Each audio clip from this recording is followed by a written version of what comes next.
റോയ്ചായ പ്രതിപക്ഷം കൂടി ഉണ്ടെങ്കിലാണ് ജനാധിപത്യത്തിന് ഒരു സൗന്ദര്യം ഉണ്ടാവുക. എന്നാൽ ഇപ്പോഴത്തെ മോദി സർക്കാരും BJPയും ചെയ്യുന്നത് പ്രതിപക്ഷ കക്ഷികളെ വിരട്ടിയും അതുപോലെ തന്നെ മോഹന വാഗ്ദാനങ്ങളെല്ലാം കൊടുത്ത് അതിൽ നിന്നും ഭൂരിഭാഗം പേരെയും തങ്ങൾക്കൊപ്പം എത്തിക്കുക എന്നുള്ളതാണ്. ഈ ഓപ്പറേഷൻ ലോട്ടസ് ജനാധിപത്യത്തിന് ദോഷമാണോ ഗുണമാണോ? അല്ല, ജനാധിപത്യത്തെ തകർക്കുന്ന നടപടിയാണ് മോദി സർക്കാർ ചെയ്തുകൊണ്ടിരിക്കുന്നത്. നമ്മൾ കാണേണ്ടത്, നമ്മൾ ചരിത്രം പഠിക്കുമ്പോൾ ഒരു കാര്യം കാണാൻ കഴിയുന്നത് 1952 ഇന്ത്യയിൽ ആദ്യമായിട്ട് സ്വതന്ത്ര ഇന്ത്യയിലെ ആദ്യത്തെ ലോക്സഭാ തെരഞ്ഞെടുപ്പ് പൊതു തെരഞ്ഞെടുപ്പ് നടക്കുന്നത്. ആ പൊതു തെരഞ്ഞെടുപ്പിന് ശേഷം ഇന്ത്യയിൽ കോൺഗ്രസ് ജവഹർലാൽ നെഹ്റുവിൻ്റെ നേതൃത്വത്തിൽ മന്ത്രിസഭ അധികാരത്തിൽ വരുന്നു.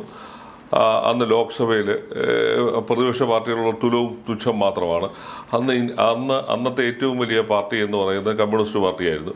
അന്ന് 33 പേരുള്ള കമ്മ്യൂണിസ്റ്റ് പാർട്ടിയുടെ നേതാവായ AK ഗോപാലിനെയാണ് അന്ന് പ്രതിപക്ഷ നേതാവായി തിരഞ്ഞെടുത്തത്. അന്ന് നമ്മുടെ ഭരണഘടനാ പ്രകാരം പാർലമെന്ററി ചട്ടം അനുസരിച്ച് മൊത്തം അംഗങ്ങളുടെ 1/10% പാർട്ടിക്കാണ് പ്രതിപക്ഷ നേതൃസ്ഥാനം കൊടുക്കുന്നത്. അന്ന് കമ്മ്യൂണിസ്റ്റ് പാർട്ടിക്ക്, അവിഭക്ത കമ്മ്യൂണിസ്റ്റ് പാർട്ടിക്ക് 1/10 ഇല്ലായിരുന്നു. എന്നിട്ട് പോലും ജവഹർലാൽ നെഹ്റു പറഞ്ഞു, ജനാധിപത്യം നിലനിൽക്കാൻ, പാർലമെന്ററി ജനാധിപത്യം നിൽക്കാൻ ഒരു പ്രതിപക്ഷ നേതാവും പ്രതിപക്ഷവും നമുക്ക് ആവശ്യമാണ്. അതുകൊണ്ട് തന്നെ ആണ് AK ഗോപാലിനെ അന്നത്തെ പാർലമെന്റ് ലോക്സഭ അന്ന് പ്രതിപക്ഷ നേതാവായി വെക്കുകയും അദ്ദേഹത്തെ അതീവ ബഹുമാനത്തോടു കൂടിയാണ് ജവഹർലാൽ നെഹ്റു കാണുകയും പ്രതിപക്ഷ നേതാവ് പ്രസംഗിക്കുമ്പോൾ നിർബന്ധമായും പ്രധാനമന്ത്രി സഭയിലുണ്ടാവുകയും ഒക്കെ ചെയ്യുന്ന പതിവുണ്ട്. കാരണം അങ്ങനെ കെട്ടിപ്പടുത്തൊരു ജനാധിപത്യമാണ് നമ്മുടേത്. ആ ജനാധിപത്യത്തിൻ്റെ അവസ്ഥയാണ് ഇപ്പോൾ നിൽക്കുന്നത്. നമ്മൾ കണ്ടതാണ്, ഈ 2014 വന്നപ്പോൾ കോൺഗ്രസിന് മതിയായ ഭൂരിപക്ഷം ഇല്ലാത്തതുകൊണ്ട് പ്രതിപക്ഷ നേതൃസ്ഥാനം കൊടുത്തില്ല. 2019 കൊടുത്തില്ല. 2024 100 പേരുള്ളത് കൊണ്ട് നിർബന്ധിക്കപ്പെട്ടും ഭരണഘടനാ പ്രകാരം കൊടുക്കാതിരിക്കാൻ പറ്റാത്തതുകൊണ്ട് കൊടുത്തു. എന്നാൽ ഇതുവരെ പോലും ഡെപ്യൂട്ടി സ്പീക്കർ സ്ഥാനം കഴിഞ്ഞ സഭകളിൽ ഒന്നും തന്നെ ഇല്ല. ഇപ്പോഴും അത് പ്രതിപക്ഷത്തിന് കിട്ടേണ്ടതാണ്. അത് ഇതുപോലും കൊടുക്കാൻ തയ്യാറായിട്ടില്ല. അപ്പം ഇതാണ് BJPയുടെ ജനാധിപത്യം എന്ന് പറയുന്നത്. പ്രതിപക്ഷത്തെ തകർത്തുകൊണ്ട് ഒരു ഏകാധിപത്യ ഭരണത്തിനുള്ള അല്ലെങ്കിൽ ഒരു മൃഗാധിപത്യം നടപ്പാക്കുന്ന ഒരു സംവിധാനമാണ് BJP നടപ്പാക്കാൻ ശ്രമിക്കുന്നത്. 2014 അധികാരത്തിൽ വന്ന അന്ന് മുതൽ തന്നെ പ്രതിപക്ഷ പാർട്ടിയിൽപ്പെട്ടവരെ ഭീഷണിപ്പെടുത്തിയും കേന്ദ്ര ഏജൻസികളെ ഉപയോഗിച്ചും അവരെ തകർക്കുന്ന ഒരു സമീപനമാണ് നമ്മൾ കണ്ടിട്ടുള്ളത്. ഇത് ആദ്യം തുടങ്ങിയത് എവിടെയാണ്? മണിപ്പൂരിലാണ്. മണിപ്പൂരിലെ കോൺഗ്രസിൻ്റെ 44 അംഗങ്ങളെ ഒറ്റയടിക്ക് മാറ്റി അവിടെ ഒരു മന്ത്രിസഭ സൃഷ്ടിക്കാനുള്ള ശ്രമമാണ് തുടങ്ങിയത്. അത് മണിപ്പൂരല്ല, അരുണാചൽ പ്രദേശിലാണ്. ഇത് 2016 ഇത് ആദ്യം തുടങ്ങി. അന്ന് 44 കോൺഗ്രസ് അംഗങ്ങളുണ്ടായിരുന്നു. ആ MLA മാരിൽ 43 പേരെയും മുഖ്യമന്ത്രിയുടെ നേതൃത്വത്തിൽ BJPയിലേക്ക് പ്രേമ ഖണ്ഡു എന്ന് പറയുന്ന നേതൃത്വത്തിൽ പീപ്പിൾസ് പാർട്ടി ഓഫ് അരുണാചൽ പ്രദേശിൽ ചേർത്തുകൊണ്ടാണ് അവിടുത്തെ കോൺഗ്രസ് മന്ത്രിസഭയെ മറിച്ചിട്ടത്. അത് പിന്നീട് ഗോവയിൽ ആവർത്തിച്ചു, മഹാരാഷ്ട്രയിൽ തുടങ്ങി, മധ്യപ്രദേശിൽ നടത്തി, അങ്ങനെ സിക്കിമിൽ, അങ്ങനെ എല്ലാ സംസ്ഥാനങ്ങളിലും ഈ തരത്തിലേക്ക് കാര്യങ്ങൾ കൊണ്ടുപോകുന്നതാണ് നമ്മൾ കണ്ടത്. പല MP മാരെയും കോൺഗ്രസിലെ പല MP മാരെയും ഒക്കെ തന്നെ ഇത്തരത്തിൽ ഭീഷണിപ്പെടുത്തി, MLA മാരെ ഭീഷണിപ്പെടുത്തി കൂടെ ചേർക്കുന്ന പണി നമ്മൾ കണ്ടതാണ്. ആസാമിലെ ഹിമേന്ദ്ര ബിശ്വാസ് എന്ന് പറയുന്ന ഇപ്പോഴത്തെ മുഖ്യമന്ത്രി, അയാൾ നേരത്തെ കോൺഗ്രസിൻ്റെ ആഭ്യന്തരമന്ത്രിയായിരുന്നു ആസാമിലെ. അയാളുടെ പേരിൽ വിജിലൻസ് CBI കേസ് എടുത്ത് ഭീഷണിപ്പെടുത്തിയാണ് അയാളെ BJPയിലേക്ക് കൊണ്ടുവന്നത്. അങ്ങനെ ഒരുപാട് പേരെ കൊണ്ടുവന്നു. മഹാരാഷ്ട്രയിലെ മുഖ്യമന്ത്രിയായിരുന്ന അശോക് ചവാനെ ഇത്തരത്തിൽ ഭീഷണിപ്പെടുത്തി കൊണ്ടുവന്നതാണ്.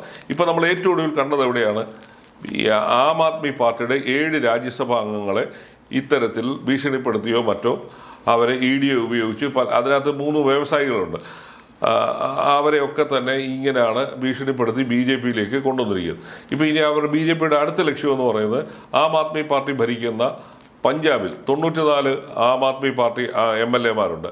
അവരെ 48 പേരെയെങ്കിലും പളർത്തി കൂടെ നിർത്തിയതിന് ശേഷം അവിടെ BJPയുടെ ഒരു മന്ത്രിസഭ ഉണ്ടാക്കുക എന്നുള്ളതാണ് അവരുടെ ലക്ഷ്യം. കേവലം BJPക്ക് 2 അംഗങ്ങൾ മാത്രമേ ഉള്ളൂ. അപ്പം അങ്ങനെയുള്ള ഒരു സ്ഥലത്തേക്ക് കൊണ്ടുവന്ന് BJP അട്ടിമറിച്ച് BJPക്ക് അനുകൂലമായി ഭീഷണിപ്പെടുത്തിയും പൈസ കൊടുത്തും ഒക്കെ തന്നെ കൊണ്ടുവന്ന് ഒരു മന്ത്രിസഭ ഉണ്ടാക്കാനുള്ള ചട്ടവട്ടമൊക്കെയാണ്. അടുത്ത വർഷം അവിടെ തെരഞ്ഞെടുപ്പ് നടക്കാനിരിക്കുകയാണ്. അപ്പോൾ അതിന് മുന്നോടിയായിട്ടാണ് ഈ കളികൾ മുഴുവൻ കളിക്കുന്നത്. ഈ പ്രവണത ശരിയാണോ എന്ന് BJPക്കാർക്ക് അത് ഇത്തരം ജനാധിപത്യ വിരുദ്ധമായ കാര്യങ്ങൾ ശരിയല്ല എന്ന് പറയാൻ ഇന്ത്യയിലെ ഇന്നിപ്പോൾ ഒരു പാർട്ടിക്കും കഴിയാത്തൊരവസ്ഥയിൽ. കാരണം അവരെയൊക്കെ നിശബ്ദരാക്കുകയോ, ഒരു വശത്ത് നമ്മുടെ ഭരണഘടനാ സ്ഥാപനങ്ങളൊക്കെ തന്നെ ഏതാണ്ട് പൂർണ്ണമായി ഒരു നാശത്തിൻ്റെ വക്കിലേക്ക് കാണാം. മാധ്യമങ്ങളെ മുഴുവൻ മൂടി കെട്ടിക്കഴിഞ്ഞു. ഒരാൾക്ക് പോലും ഈ കാണിക്കുന്ന വൃത്തികേടാണെന്ന് പറയാനുള്ള ധൈര്യമില്ലാത്ത അവസ്ഥയിൽ ഇന്ത്യയിലെ മാധ്യമങ്ങളെ കൊണ്ടെത്തിച്ചു. അതുപോലെ തന്നെ ജുഡീഷ്യറിക്കകത്തുള്ള കൈകടത്തലുകൾ നമ്മൾ കണ്ടുകൊണ്ടിരിക്കുകയാണ്. ഇങ്ങനെ ഭരണഘടനാ സ്ഥാപനങ്ങളൊക്കെ തന്നെ പാർലമെന്റിനെ ഏതാണ്ട് ഈ തരത്തിലേക്ക് വന്ധീകരിച്ചുകൊണ്ടിരിക്കുകയാണ്. നിയമസഭകളുടെ അവസ്ഥ ഇതാണ്. പ്രതിപക്ഷ രാഷ്ട്രീയ പ്രവർത്തനം തന്നെ അസാധ്യമായിരിക്കുന്നത്. ഇന്ത്യയിലെ ചെറുകിട പാർട്ടികളൊക്കെ തന്നെ ഏതാണ്ട് പൂർണ്ണമായി ഇല്ലാതായിക്കൊണ്ടിരിക്കുക. പ്രാദേശിക പാർട്ടികൾക്കൊപ്പം നിൽക്കുക, ഭരണത്തിൽ കയറുക, പിന്നീട് ആ പ്രാദേശിക പാർട്ടി അപ്പാടെ വിഴുങ്ങി ആ സംസ്ഥാനത്തിന്റെ ഭരണം ഏറ്റെടുക്കുക. അതാണ് ഇപ്പൊ ബീഹാറിൽ അവസാനം നടന്നത്. അത് തന്നെ അങ്ങനെ ആ ഒരു തരത്തിലേക്ക് ഈ കൊണ്ടെത്തുകയാണ്. അപ്പൊ പിന്നെ 24 പേരുണ്ട് ആം ആദ്മി പാർട്ടിക്ക് ഡൽഹിയിൽ. അതിൽ 15 പേരെ വളർത്തിയെടുക്കാനുള്ള ശ്രമങ്ങൾ നടത്തിക്കൊണ്ടിരിക്കുകയാണ്. ആം ആദ്മി പാർട്ടിക്ക് 3 ലോക്സഭാ അംഗങ്ങളുണ്ട്. അവരെ കൂടെ പിടിച്ച് പിന്നെ BJPയിലേക്ക് ചേർക്കാനുള്ള കളികൾ നടക്കുകയാണ്. അപ്പം ഇങ്ങനെ നമ്മൾ കണ്ടുകൊണ്ടിരിക്കുന്ന വലിയൊരു ഭീകരമായ ഒരു അന്തരീക്ഷത്തിലാണ് ഇന്ത്യയിലെ രാഷ്ട്രീയ പാർട്ടികളുടെ പ്രവർത്തനങ്ങൾ പോയിക്കൊണ്ടിരിക്കുന്നത്. കോൺഗ്രസിനകത്ത് നിന്ന് എത്രയോ MLAമാരെയും MP മാരെയുമാണ് ചോർത്തിയെടുത്ത് അന്ന് ഇവരെല്ലാവരും കണ്ട് ആസ്വദിച്ചുകൊണ്ടിരുന്നത്. ഇന്നത്തെ കോൺഗ്രസ് നാളെ BJP എന്ന് പറഞ്ഞുകൊണ്ടിരുന്ന കഥ പറഞ്ഞുകൊണ്ടിരുന്നതാണ്. പക്ഷേ ഇന്നിപ്പം ഓരോ രാഷ്ട്രീയ പാർട്ടിയും തകർക്കുന്ന സ്ഥിതിയിലേക്ക് എത്തിക്കൊണ്ടിരിക്കുകയാണ്.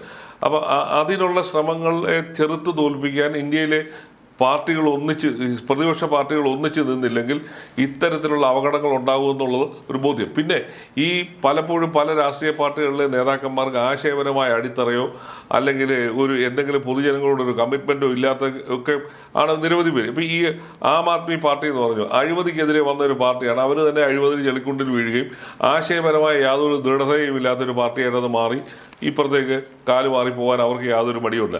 അവരിൽ പലരും തന്നെ പറഞ്ഞുകൊണ്ട് BJP എന്ന് പറയുന്നത് വിദ്യാഭ്യാസമില്ലാത്ത ഗുണ്ടകളുടെ പാർട്ടിയാണെന്ന് പറഞ്ഞ ഒരാളാണ്, ആദ്യമായി പറഞ്ഞ ഒരാളാണ് രാഘവ് ചദ്ദ. അയാളുടെ നേതൃത്വത്തിലാണ് 7 MP പോയി കഴിഞ്ഞ്. അപ്പം ഇത്തരത്തിൽ ഒരു ജനാധിപത്യ പ്രക്രിയയെ അട്ടിമറിക്കുന്ന പണികളാണ് സ്വതന്ത്ര ഇന്ത്യയുടെ ചരിത്രത്തിൽ ആദ്യമായിട്ട് നടന്നുകൊണ്ടിരിക്കുന്നത്. ഇതിനെല്ലാം ന്യായീകരിക്കുകയും ഇതെല്ലാം ജനാധിപത്യത്തിന്റെ ഭാഗമാണെന്ന് പറയുകയും ചെയ്ത ഒരു കൂട്ടരാണ് ഇന്ന് നമ്മുടെ നാട് ഭരിച്ചുകൊണ്ടിരിക്കുന്നത്. അതായത് പ്രതിപക്ഷ പാർട്ടികൾ ഇല്ലാതാകുന്നതും BJP മാത്രമാകുന്നതോടെ RSSന്റെ പ്രഖ്യാപിതമായ ഹിന്ദു രാഷ്ട്രം എന്ന് പറയുന്ന ഒരു അവരുടെ എല്ലാ താല്പര്യങ്ങളും നടത്തുക. ഈ പാർലമെന്റൊക്കെ തന്നെ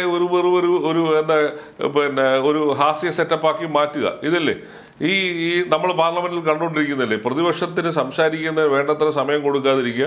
അവർ പ്രതിപക്ഷ നേതാവ് പ്രസംഗിക്കുന്ന സമയത്ത് അലമ്പുണ്ടാക്കി, ഭരണകക്ഷി തന്നെ ഇറങ്ങി അലമ്പുണ്ടാക്കുക, ബഹളം ഉണ്ടാക്കുക, പാർലമെന്റിനെ തന്നെ ഒരു മോക്കറിയാക്കി അല്ലെങ്കിൽ അതിനെ ഒരു പ്രഹസനമാക്കി കൊണ്ടുപോകുന്ന രീതിയിലേക്കാണ് കാര്യങ്ങൾ പോയിക്കൊണ്ടിരിക്കുന്നത്. പിന്നെ നമ്മൾ കണ്ടതാണ് ഇവിടെ വലിയ രീതിയിലുള്ള ആക്ഷേപങ്ങളുള്ളതാണ് ഈ ഇലക്ഷൻ കമ്മീഷനെ കുറിച്ച്. സ്വതന്ത്രമായ തെരഞ്ഞെടുപ്പ് നടത്താൻ ബാധ്യതയുള്ള അതിനുവേണ്ടി ഭരണഘടന രൂപീകരിച്ച തെരഞ്ഞെടുപ്പ് കമ്മീഷൻ തന്നെ പക്ഷപാതപരമായി പെരുമാറും നമ്മൾ കണ്ടു.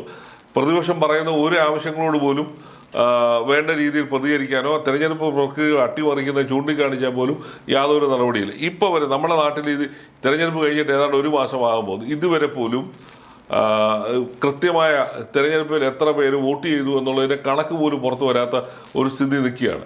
അപ്പം നമ്മൾ വർഷങ്ങൾ കൊണ്ട് ബ്രിട്ടീഷുകാരനോട് പോരാടി നമ്മൾ കൊണ്ടുവന്ന ഒരു ഭരണഘടനയും അതിലെ ഭരണഘടനാ സ്ഥാപനങ്ങളും ഒക്കെ തന്നെ സമ്പൂർണ്ണമായ നാശത്തിന്റെ വക്കിലേക്ക് പോവുകയാണ്. ഈ ഭയപ്പെടുത്തുന്ന ഒരു അന്തരീക്ഷമാണ് ഇപ്പോൾ നിൽക്കുന്നത്. അതായത് ഇന്ത്യയിലെ പ്രതിപക്ഷ പാർട്ടികളെ തന്നെ പൂർണ്ണമായി വിഴുങ്ങുകയോ അവരെ നശിപ്പിക്കുകയോ ഇല്ലാതാക്കുകയോ ചെയ്യുന്ന ഒരു ഘട്ടത്തിലേക്കാണ് കാര്യങ്ങൾ പോയിക്കൊണ്ട്. നിങ്ങൾ തെരഞ്ഞെടുപ്പിലൂടെ ഭരണം പിടിച്ചെടുക്കുക എന്നുള്ളതിനെ മാറ്റിയിട്ട് കുറുക്കുവഴികൾ ഉപയോഗിച്ച് MLAമാരെ ഭീഷണിപ്പെടുത്തി, MP മാരെ ഭീഷണിപ്പെടുത്തി, പ്രലോഭിപ്പിച്ച് ഒക്കെ നിങ്ങൾ ചേരി മാറ്റുന്ന ഒരു അവസ്ഥയിലേക്ക് പോവുകയാണ്.